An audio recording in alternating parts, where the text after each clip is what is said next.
Welcome to the bold analysis.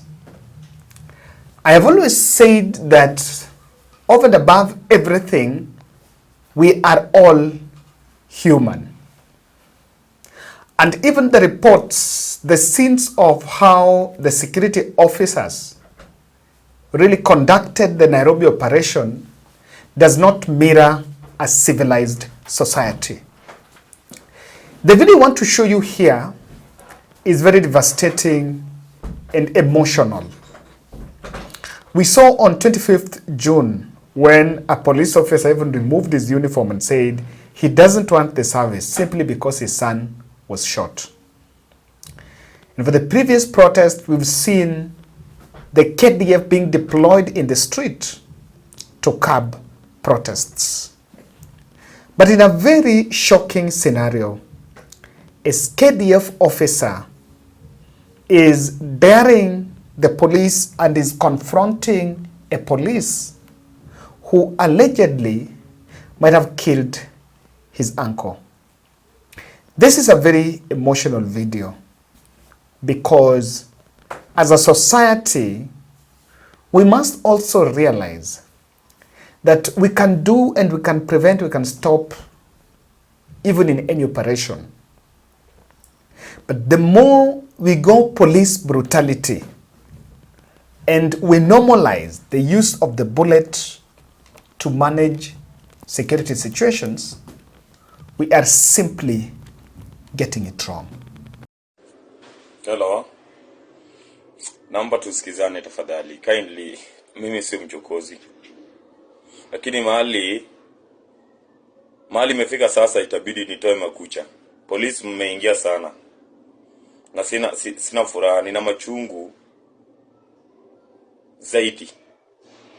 Na mmeingia sana. Nimekuwa nikinyamaza since. Mkiangalia hizo video zangu hapo kuna mahali umeona nimepost huyo uncle yangu amekufa. My uncle, he died when I was not around. I was not within Nairobi. Kikazi, I was outside Nairobi. Isitoshe, wameua uncle yangu. My uncle alitoka kazi. Akakamatwa na polisi wa Dandora, Kinyago police station. I need justice for my uncle. Alipigwa, ukiangalia hapo utapata hiyo kichwa yake alishonwa. Akifanyiwa surgery ndiye akakufa. At the same time, the most painful thing kwamba saa hii one of the officers who involved kwenye kifo chake, moja ndio huyo ananitumia message hapa saa hii. Ati nilikuja kutafuta nini, ati you are looking for me. Yes, I want to now expose myself to you. You are a police constable, bro. Ya kwanza acha nikwambie, you are a constable. Wezi nifikia. Nona hii hapa. Hii ni nini? Haikujangi hiyo umalaya kama wewe. Mimi si mtoto kwa service. Mimi I'm a child by the body, but by the brain and service niko mbali yako zaidi. Sijui someone keep career. Wewe ni keep career. Saa hii tu nafunga kazi na kuja hapo police station. I need justice for my uncle. My uncle alipigwa akitoka kazini, alikamatwa akiendesha lori yenye alikuwa anaendesha kwa kampuni. Unasikiza? Nataka nikuje tupatane hiyo whatever you can do. Mimi si wale wa kuziku kuweka kwa gunia. Sisi ndo tunaweka mpaka. My brother, usifanye nifungue mind yangu. I need justice for my uncle. Mess with me, mess with everything in me, never mess with my family. And it is a serious matter. Nimeona wa maraia wakilialia, wanaulewa, kumbe it is a serious thing. Haijai happen kwa maisha yangu, kwa any part of my family, but imenitaji zaidi. Alafu mbwa bado ananitumia message. Wewe mbwa malaya wewe. Acha nataka tupatane na wewe saa hii tu.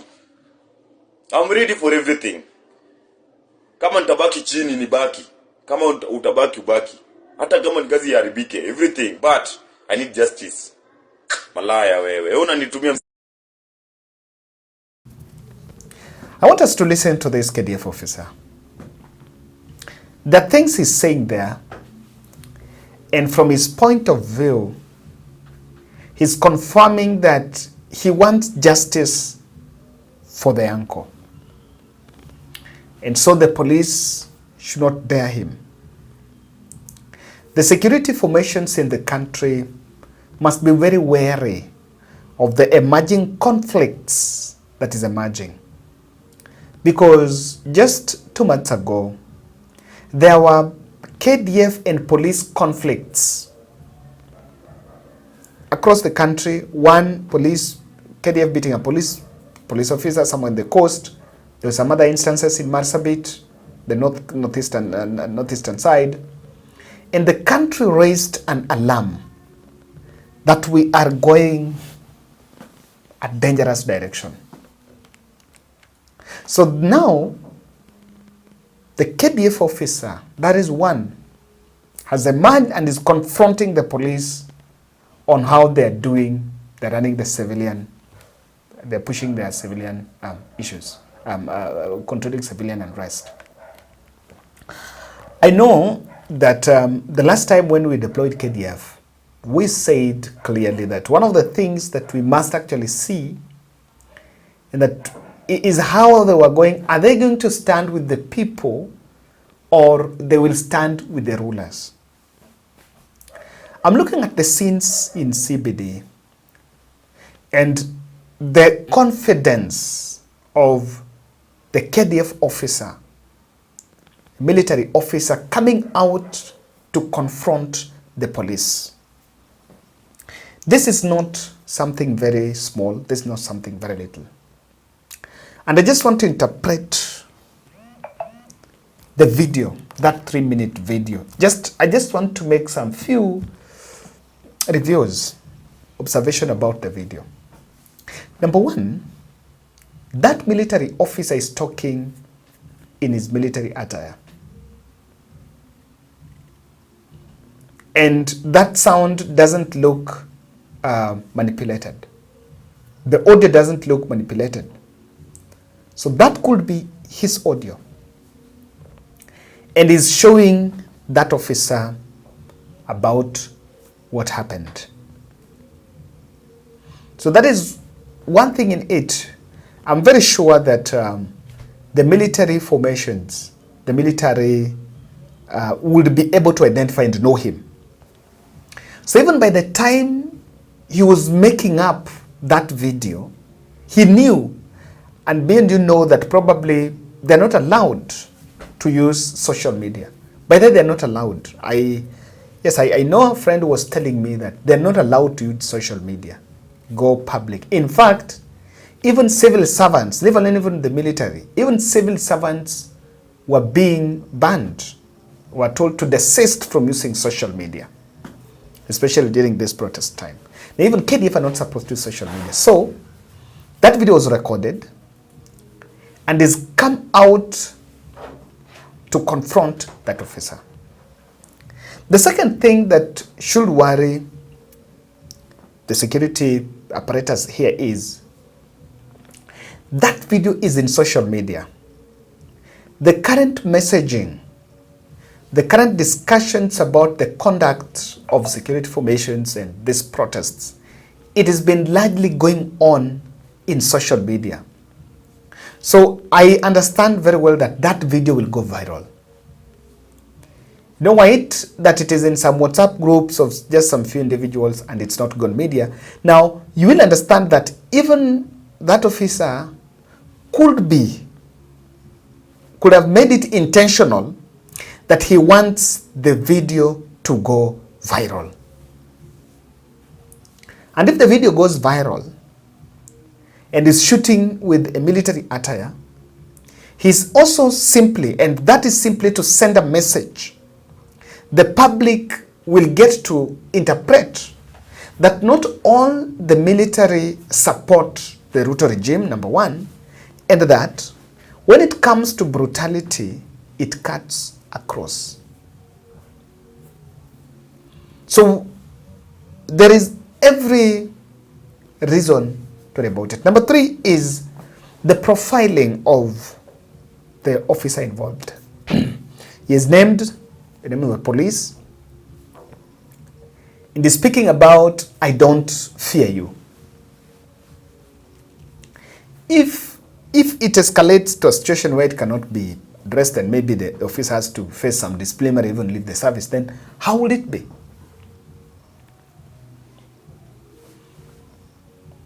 And the other thing you can also see, the other observation that you can also get from that video is that that officer is talking about the justice for the uncle. And according to him, the uncle could have been killed, could have died out of maybe in a manner likely to suggest to some extrajudicial activity. Now, I'm a bit careful about this because when this protest started, even the children of some of the prominent politicians were in it. The children of some of the... So it was cutting across. It was affecting everyone. And that is probably why why William Ruto went for Raila Odinga. So that he would remove the brave fellows from the protests. The people that were in the protests, not necessarily the brave, the Raila mania. The Raila mania were not in the protest. But there is every reason for the country to look at this, because how about a conflict emerges between the police and the KDF? And this should be a big message, because when we deployed KDF, then they don't use guns. Then they don't use rubber bullets. They're supposed to use missiles, armory, huge, heavy machinery and artilleries. But it seems they are more of civilian, and it seems they are also siding with the civilian. So a video of military officer asking the police and telling the police that he was wrong is not something that you can easily underestimate. Now, so why should President Ruto be wary of this trend? In fact, from what you are seeing, it is push for justice. And people have resorted to social media. And I listened to the video of Rex's mother. Rex's mother said that even those who had witnessed when Rex was shot became afraid, and they are not willing, and they are dissuaded even from giving evidence and being witnesses to the same case, because the witness protection unit in the justice system seemed to have collapsed. And so this is something that we cannot wish away. The military officer confronts the police about the death of his uncle. Why? This video signals a simmering conflict between the security formations. That is the worst that things can go. They are a clique of military that they believe what the police is doing and handling the civilian is not the right thing. And so that is also the position of some members of the public. So you've seen during Parliament, those stories were not well covered, but during Parliament, I think it was somewhere where a police officer shot, and even today I realize there's a police officer who was beating someone, na mwenzake anamtoa, anamwambia wacha. Okay? So we must be very sensitive. The conflict of security formations is a testament that when it comes to violation of human rights, we must be very sensitive. And the enemy, if you might depend, and the uniformed forces might actually rebel against the police operations. And more of those conflicts might emerge. Number two, even as we try to suppress protests because we have to protect power, but we should also be cognizant of the fact that it is wrong to protect, it is right to protect power, but protect property and life. And protecting life means you also have to protect the life of that person who you think is not subscribing to your idea. Even if I don't agree that RUTO is doing the right thing, and you feel my thinking is not the same with you, but your obligation, or why you are getting taxpayers' money in terms of salary, is to protect my right. So that line seems to be drawn. I think, yes, President in Kenya Kwanza is right to suppress protest by all manner of things, even if you're going to deploy the goons. They are right in their own way to do that. But we should be keen on protecting life. Because looking at this, you never know. Tomorrow, you will end up killing the son of the police boss, a relative of the police boss, but still a relative of an MP, a senator, of a leader. Then from there, the loyalty will go down. So people are asking for some soberness, and that is not more than enough to ask for. The third thing is, RUTO must ensure and should ensure that wheels of justice work. And I want to say this with a lot of conviction. The moment parents will be forced to run to media, to social media, to narrate how they're being frustrated by the security, by the justice system when they're seeking justice, that is where we're missing the gap. And I've always said, the state, if the state is supposed to clean its hands from this, then they must accept that, number one, there are some police officers that on humanitarian ground, not on humanitarian ground, on personal, some might have personal vendetta against protesters or even against some individuals. I was just talking with someone from human rights space, and he told me that at times he will not want some usual faces, activists, even to go to the protest, because the police have earmarked them, and police sees them as a nuisance. So they're the ones that people go for. For example, I'm seeing that video, I saw that video of Marco Ure, Caswell Marco Ure running. People have been making fun of that video. There is nothing funny about it. At times, that is what is needed, because you are earmarked as a person of interest, and they're just looking for slightest opportunity to get hold of you. That is why some people, when they see arrest, now you have to move your way. So the system should work, even if it might not reach to its logical conclusion in these cases. These cases do drag for years.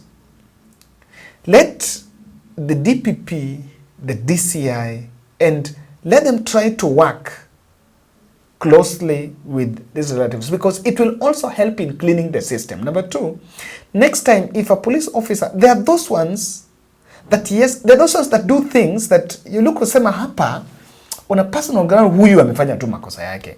This is just a humanitarian anger. This person just have a problem with his wife home and is pouring it on the population. So that is there. And I honestly do believe that when the wheels of justice is working, we'll remove these cases from the street and people will reason together. Last, I think the guns and bullets is the wrong way. We think the guns and bullets are going to solve the situation. But looking at these developments, it is not true. We might have to put our acts together and understand that probably what we are saying, we are not so much right about it. That's my take, ladies and gentlemen, and I hope that we are going to see a change. This video should be shocking to anyone who cares within security forces. Thank you.